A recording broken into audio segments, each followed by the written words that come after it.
Queridos irmãos e minhas irmãs, a Santa Mãe Igreja celebra a ressurreição de nosso Senhor Jesus Cristo. Aquilo que de mais importante nós temos, aquilo que de mais santo nos dá de verdade a fé em nosso Senhor. A ressurreição de nosso Senhor Jesus Cristo é o grande feito de Cristo neste mundo. E porque Ele ressuscitou, nós estamos aqui. Nós não nos relacionamos com um Deus morto, mas nós nos relacionamos santamente e verdadeiramente com um Deus que está vivo e glorioso. Aquele Cristo que ali viveu, que pregou a palavra de Deus, que anunciou a boa nova da salvação, que perdoou os pecados, que curou os doentes, que fez os cegos enxergarem, que devolveu a esperança aos corações desesperançados, que fez tantas maravilhas. Aquele homem ali que era Deus foi santamente rejeitado pelos anciãos, pelos mestres da lei. Por que santamente rejeitados? Porque eles pensavam que estavam fazendo algo para preservar a lei, para guardar os ensinamentos que eles tinham recebido. Tinham zelo por bem demasiado, mas que eram incapazes de enxergar a ação de Deus e rejeitaram a nosso Senhor. Rejeitaram a nosso Senhor, mesmo Ele fazendo tudo de bom, mesmo eles não encontrando nada que desabonasse a conduta, a moral, que desabonasse a fé. Porque ali eles estavam diante de um homem digno, de um homem santo, e que acima de tudo agia no luminoso fazendo coisas miraculosas. O luminoso extraordinário, coisas totalmente fora da realidade humana.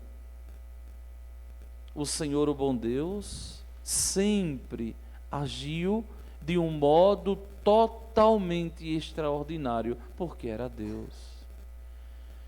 E apesar de tudo, e apesar de tanto, eles não conseguiram aceitar Jesus. Não conseguiam aceitar nosso Senhor, abrindo o coração e aceitar a vontade de Deus. Por quê? Porque aquele homem que estava ali, aquele homem era Deus, e não estava por vontade própria, mas foi enviado. Como nós, sacerdotes, como nós, padres. A gente não muda de paróquia porque quer. Nós somos enviados pelo bispo diocesano, nós somos enviados pela igreja. Eu já brinquei aqui na igreja e disse assim, se no começo da minha história Nosso Senhor tivesse dito, você vai ser padre lá em Minas Gerais, eu acho que eu dizia, eu nem vou ficar no seminário, vou embora. Mas Deus, nosso Senhor, Ele vai nos conduzindo. Deus, nosso Senhor, Ele vai de verdade nos fazendo seguir, trilhar o seu caminho. E nosso Senhor Jesus Cristo assim foi feito pelo Pai. Totalmente obediente ao Pai, totalmente entregue à vontade do Pai, de tal modo que tantos ali, mesmo enxergando maravilhas operadas por Ele, não conseguiram aderir a Ele. É por isso que hoje nós vemos, no texto santo da primeira leitura de hoje, do livro dos Atos dos Apóstolos, talvez eu ainda não comecei a falar sobre isso, que o tempo da Páscoa tem como característica que a primeira leitura é do Novo Testamento, É o único momento do ano que acontece isso, aos domingos. Geralmente as primeiras leituras sempre são do Antigo Testamento, a segunda que é do Novo. Mas as primeiras leituras desse tempo da Páscoa, inclusive dos domingos, nos colocam o texto dos Atos dos Apóstolos, porque nos mostra a ação dos apóstolos, aquilo que eles estavam fazendo em nome de Deus. E aqui nós vemos santamente, e aqui nós vemos dignamente os discípulos ali pregando, Paulo ali anunciando e dizendo: olha, Jesus é a pedra que vós, os construtores, desprezastes. Que vós, os construtores, desprezaram. Aqueles que estavam edificando o reino, aqueles que estavam construindo o reino de Deus, não compreenderam que esse edifício espiritual da fé só poderia ser edificado tendo Jesus Cristo como alicerce, como pedra fundamental, como pedra fundante. Eles não entendiam que tudo que fizesse, se estivesse à revelia da vontade de Deus, se não aceitasse Jesus Cristo, sua palavra, sua doutrina, seus ensinamentos, de nada valeria. É por isso que eu venho catequizando aqui a paróquia, para que os membros das pastorais e dos movimentos entendam que nada pode acontecer na hora em que se celebra a Eucaristia. Tudo deve se voltar para a Eucaristia. Tudo deve se voltar para o mandato de Cristo, fazer isso em minha memória. Por quê? Porque é a Eucaristia quem edifica a igreja.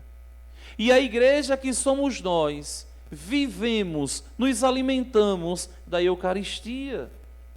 Existe um texto muito santo, muito belo, muito bonito, escrito pelo Santo Padre, o Papa João Paulo II, chamado Ecclesia de Eucaristia, que é de verdade uma teologia atualíssima a respeito do mistério que nós celebramos no altar, onde ele resgata um pensamento da patrística, a lembrar a igreja, a dizer à igreja que toda a fé que nós temos é uma fé eucarística, e que não é à toa que nós sentamos ao redor da mesa do sacrifício. Por quê? Porque é aqui que se realiza a união de Cristo com a sua igreja. É aqui que o Senhor, o bom Deus, alimenta a nossa vida espiritual, alimenta a nossa fé. É a Eucaristia que de fato é para nós alimento. A Eucaristia que é Ele, que é o alicerce dessa nossa construção. E aqui Pedro chama a atenção: olha, Jesus é a pedra que vós, os construtores, rejeitaram, desprezaram, e que se tornou a pedra angular, e em nenhum outro há salvação, pois não existe debaixo do céu outro nome dado aos homens pelo qual possamos ser salvos.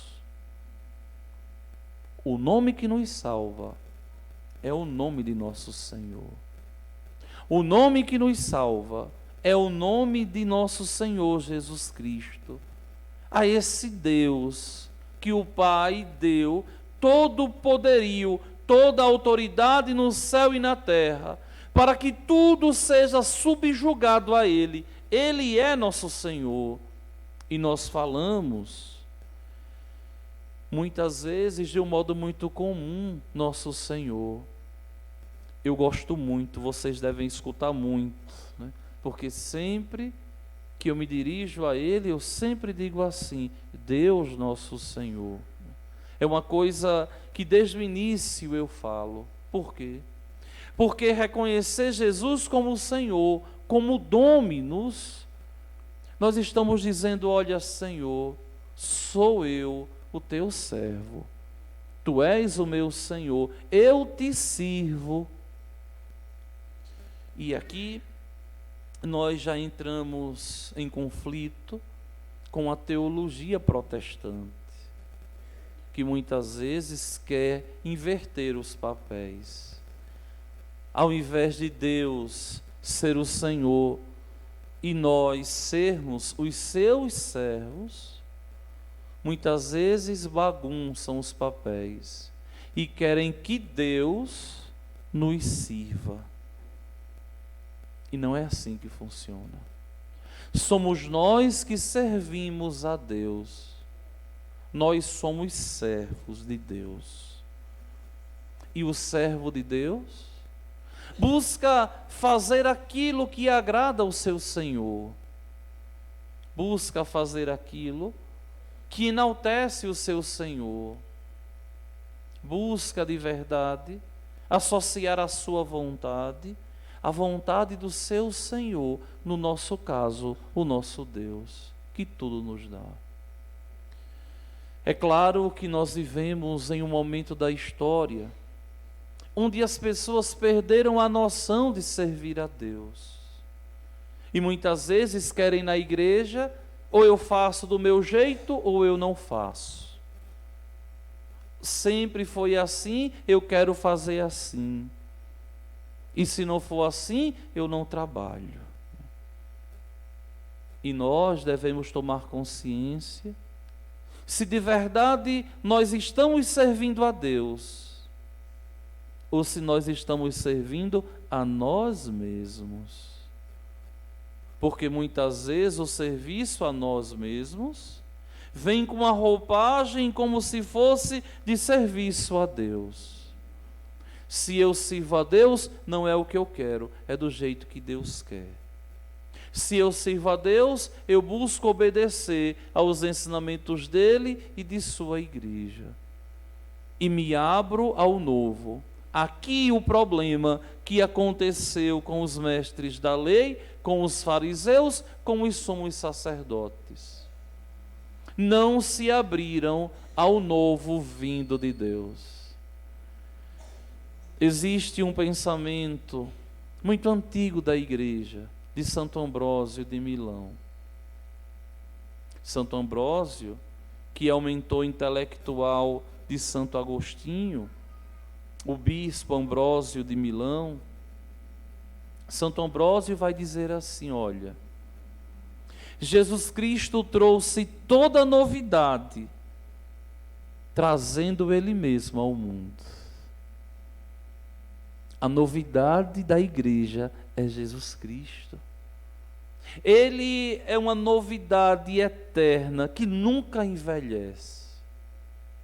Vejam que essa fé que nós temos hoje é uma fé que já está de pé há 2000 anos.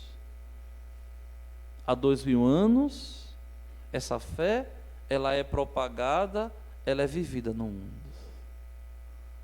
Nós simplesmente recebemos aquilo que a igreja nos passou e vamos passar, tanto vocês quanto eu. Mas essa fé, ela vai continuar até que Ele venha. Vejam que é muito interessante. Ali naquela parede, não é, tem os restos mortais do primeiro pároco dessa igreja, né, Padre Julião, que o ano passado fez 50 anos que ele morreu. E aquilo que ele pregou, aquilo que ele anunciou, não é diferente do que eu prego e que anuncio. Porque essa paróquia não era dele. Já faleceu, tem 50 anos. Agora estou eu aqui Mas a paróquia não é minha, a paróquia é dele. E o que nós fazemos aqui? Simplesmente propagar os ensinamentos, a doutrina deixada por ele, para que possamos viver de um modo reto nos ensinamentos que ele deixou nessa caminhada para o céu. A pedra que os pedreiros rejeitaram tornou-se agora a pedra angular. Não existe outro nome debaixo do céu, outro nome dado aos homens, pelo qual possamos ser salvos. Existe uma máxima muito antiga na igreja, que muitas vezes os católicos esqueceram e os protestantes se apossaram de dizer que o nome de Jesus Cristo tem poder, e é verdade. O nome de Deus tem poder. O nome de Deus é poderoso. E aqui nós vemos santamente Pedro dizendo: não existe nem ninguém, não existe nenhum nome debaixo do céu que nos conceda aquilo que o nome de Cristo nos concede, a nossa salvação. Meus queridos irmãos e minhas irmãs, hoje nós temos esses meninos, essas meninas aqui, que vão receber Jesus Cristo pela primeira vez na Eucaristia. Vão fazer algo, por alguns santamente desejado, por outros ainda não têm a consciência plena do que estão fazendo, mas estão fazendo e vão receber nosso Senhor. E nós que estamos aqui reunidos, devemos sempre tomar consciência da nossa fé eucarística. Da nossa fé eucarística, que nos deva de verdade dar o norte da nossa vida, do nosso viver. Eu lembro de uma vez que alguém católico, bem católico, sempre dizia para alguém da família que não tinha fé. Essa pessoa não tinha fé. Era daqueles parentes que a gente tem, não é? Que até diz que crê em Deus, mas a gente nunca vê na igreja. Eu tenho gente assim na minha família, nas de vocês também deve ter, não é? E sempre falava que tem que ir à igreja, receber Jesus na Eucaristia, uma coisa, outra. E em um determinado momento recebeu uma visita em casa.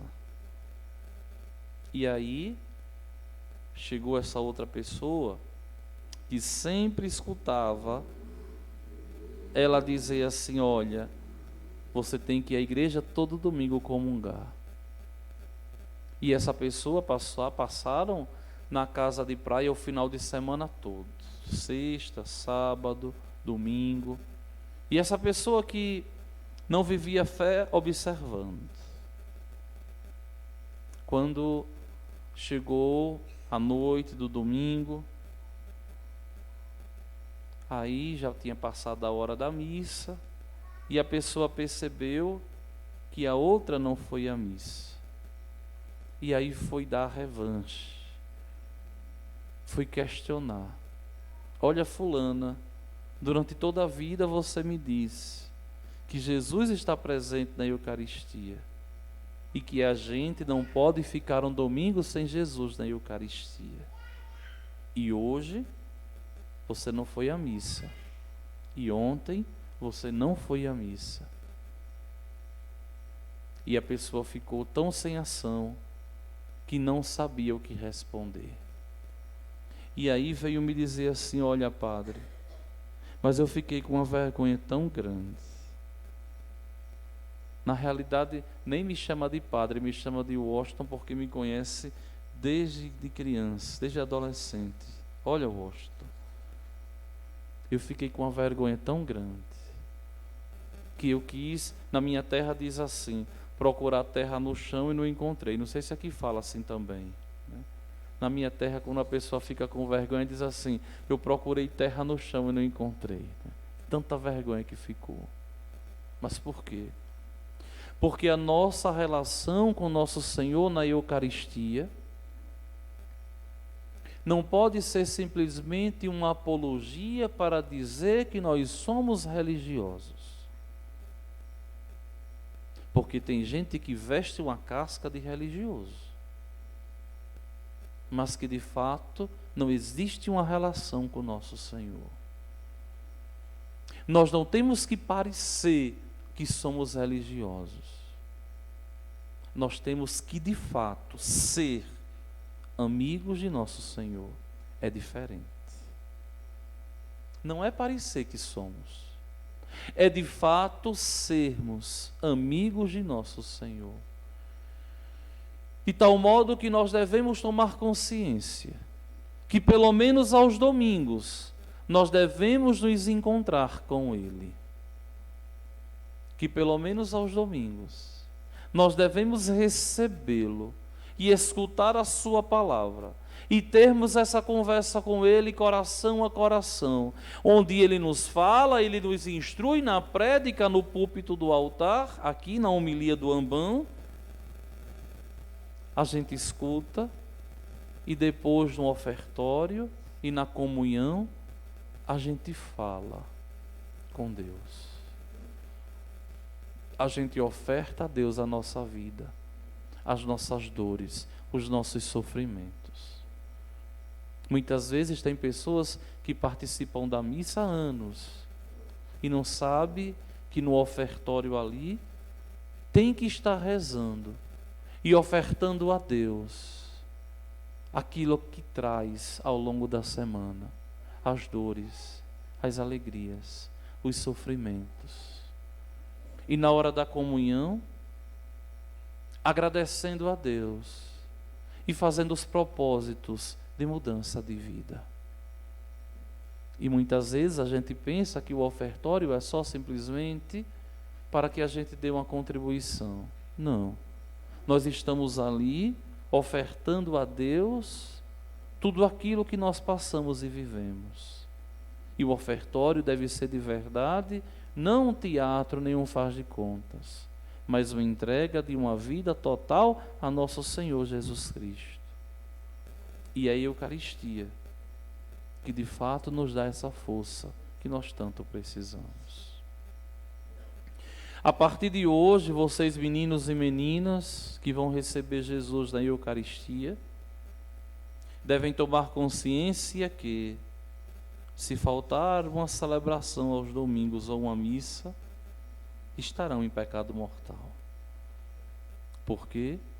Porque a partir de hoje, vocês tomam parte no altar de nosso Senhor. Vocês são chamados a comungarem pelo menos todos os domingos. E vocês que são os pais e são os responsáveis, têm a obrigação moral de levar os vossos filhos à igreja. Eu costumo dizer assim, olha, se você não quiser ser santo, o problema é seu, mas não impeça o seu filho de crescer na santidade em Deus nosso Senhor. Se você não quer ir rezar, se a sua fé é pouca, esse é um problema seu e de nosso Senhor. Você vai prestar contas a Ele. Mas coloque o seu filho no caminho de Deus e não impeça do seu filho ir para a igreja receber nosso Senhor na Eucaristia. O ideal, o santo, é que a família vá junto à igreja rezar. Esse é o ideal. Uma família que reza unida, permanece unida na terra e no céu. Se você não tem vontade mesmo assim, pelo menos coloque o seu filho no caminho de Deus. E eu venho dizendo ao longo de toda essa semana, faça um propósito e diga assim, olha, desde que meu filho fez a primeira Eucaristia, até ele conseguir a maioridade moral. Eu levei ele para comungar, levei minha filha para comungar. Depois que ficaram na maioridade, aí eles decidiram, mas enquanto eu pude, eu decidi por eles. E é uma coisa que muitas vezes me entristece, quando a gente vê, muitas vezes criança, que os pais deixam fazer o que quer, como se tivessem poder de decisão. E muitas vezes dentro da igreja, viu? Pessoas conscientes, ou pelo menos eu imagino que sejam conscientes, que deveriam chamar o filho, orientar, chamar a filha, orientar, dizer de verdade uma palavra de incentivo, e se preciso for, dizer, olha, você vai, porque você ainda, sou eu que te conduzo, você ainda é conduzido por mim. Um dia, quando você for o dono do seu nariz, você conduz a sua vida.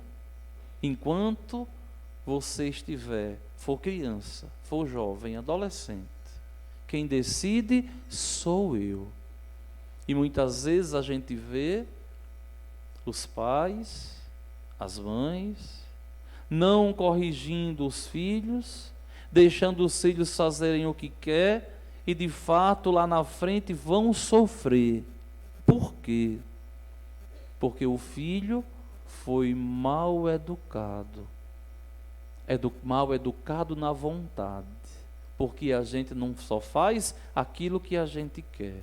Eu costumo sempre dizer, tem coisas que a gente não quer e a gente tem que fazer, porque a obrigação nos convida. Por exemplo, pode ser que você um dia esteja muito cansado e acorde e diga assim, hoje eu não estou com vontade de trabalhar. Mas você tem que ir. E vai sem vontade, ou não? Sim ou não? Veja, a vida é assim. E muitas vezes nós só não fazemos aquilo que queremos. Muitas vezes a gente vai fazer aquilo que a gente não tem vontade, mas porque a obrigação nos chama. É uma das grandes lições da vida no seminário. Quando nós estamos no seminário, nós somos obrigados a rezar. E uma vez eu lembro que o reitor dizia a um jovem, bem no primeiro ano, né, que era preguiçoso, que era danado para rezar. E o reitor dizia a ele assim, olha, você não tem que rezar porque você tem vontade. Você tem que rezar porque você tem que aprender que a oração vai fazer parte da sua vida. Esse menino nem ficou no seminário, né? Ou seja, nós não só fazemos aquilo que a gente tem vontade. Então orientem, levem os nossos filhos à igreja, para que eles possam crescer na amizade com Cristo e assim um dia alcançarem o céu. Vamos ficar de pé. Vocês crianças, jovens, acendam a vela aqui no Círio Pascal. Uns 2 ou 3 sobe, acende e volta, e acende dos amiguinhos.